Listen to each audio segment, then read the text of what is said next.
बिस्मिल्लाहिर्रहमानिर्रहीम। अस्सलाम वालेकुम। यादें न्यूज़ के साथ मैं हूं रिया चौधरी। बुलेटिन में शामिल करते हैं आज की अहम खबरें। पीटीआई का चेयरमैन डिप्टी चेयरमैन सेनेट के इंतखाबात के बायकॉट का फैसला।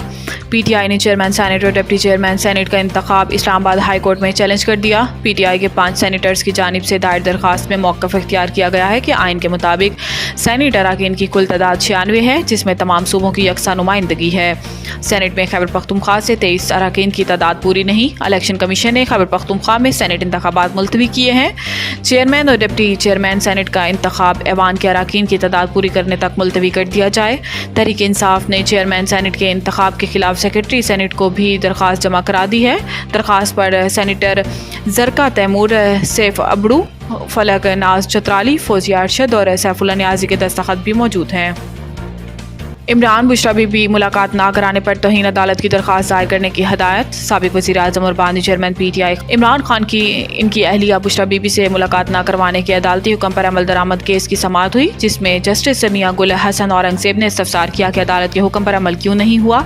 अदालत ने एडवोकेट जनरल ऑफिस को मुतल्लिका हुकाम से रब्ता करके आज ही आगाह करने की हदायत की और एडवोकेट जनरल इस्लामाबाद को अदालत तलब कर लिया। समाअत के आगाज़ पर जस्टिस मियां गुल हसन औरंगज़ेब ने इस्तफसार किया कि हमने हदायत की साथ दरख्वास्त निपटा दी थी, जिस पर दस्तखत गुजार के वकील उस्मान गिल ने जवाब दिया कि हमने इसी अदालत के हुक्म पर अमल दरामद किया, दरख्वास्त दी है।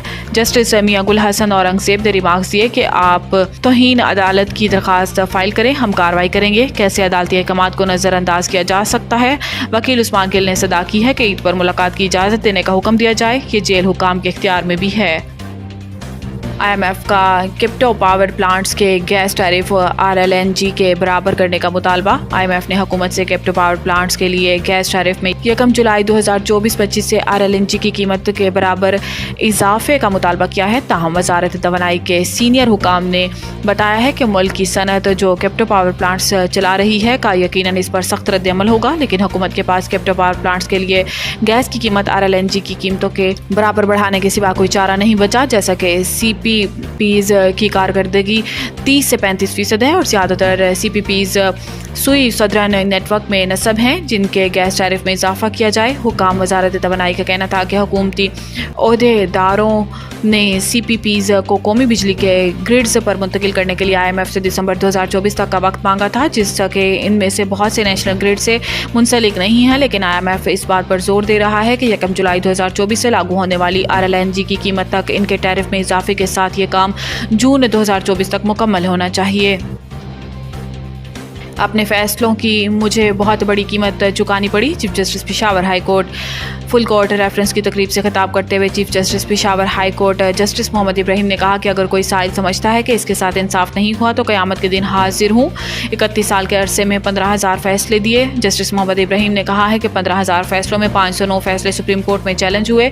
इनमें से भी 279 को अदालत उज़्मा ने बरकरार रखा। पिछले कुछ अरसे में हमने कानून के मुताबिक फैसले किए, मगर हमें सियासी जमात से मनसूब किया गया। हमारे कानून के मुताबिक फैसलों पर सियासी जमातों की जानिब से तनकीद की गई। इन्होंने कहा है कि इन फैसलों की मुझे बहुत बड़ी कीमत चुकानी पड़ी है। हमने आइन और कानून के मुताबिक फैसले किए। हाई कोर्ट पर 10वें नंबर का जज था जब मुझे आर्मी पब्लिक स्कूल कमीशन की इंक्वायरी सौंपी गई। कमीशन की इंक्वायरी में हमने APS फैमिलीज और दीगर गुहान के साथ आर्मी ऑफिसर्स के बयानात भी रिकॉर्ड किए। Chief justice Peshawar high court ने कहा कि senior justice Ishtiaq Ibrahim Peshawar high court के नामजद चीफ जस्टिस हैं। इनके लिए नई ख्वाहिशात का इजहार करता हूँ। पेशावर हाई कोर्ट आइन और कानून के मुताबिक फैसले करती रहेगी।